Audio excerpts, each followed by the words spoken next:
জঙ্গলে একটা ক্ষুধার্ত বাঘ শিকার খুঁজছিল।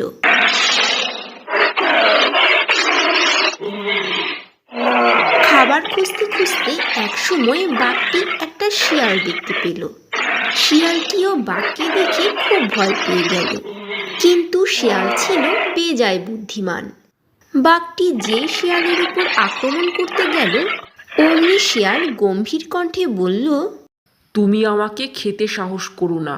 স্বর্গীয় রাজা আমাকে এখানে পাঠিয়েছেন। তিনি আমাকে শত পশুর রাজার পদ দিয়েছেন। তুমি আমাকে খেয়ে ফেলার সাহস করলে স্বর্গীয় রাজার আদেশ লঙ্ঘন করবে।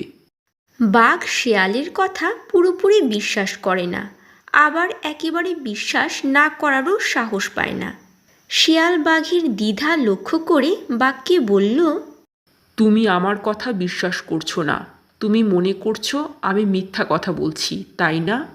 আচ্ছা, আমি সামনে যাই, তুমি আমার পিছনে থাকো।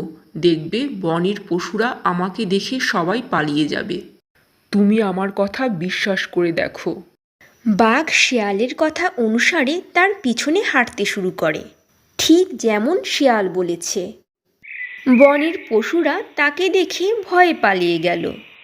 বাঘ জানেও না যে পশুরা বাঘ দেখে পালিয়েছে। বাঘটি মনে মনে বলল, শিয়ালের কথা তো সত্যি। যদি শিয়ালের কথা অবিশ্বাস করে ওকে খেয়ে ফেলতাম, তাহলে স্বর্গীয় রাজার আদেশ লঙ্ঘন করা হতো। না জানি স্বর্গীয় রাজা এখন আমার সাথে কি করতেন। এইভাবে বুদ্ধিমান শিয়াল বেঁচে গেল। বন্ধুরা, এই উপকথা আমাদের জানিয়েছে একটি বিষয়ের বাস্তব রূপ ও কারণ নির্ণয় করা উচিত, তা না হলে শিয়ালের মতো খারাপ ব্যক্তির দ্বারা প্রতারিত হবে।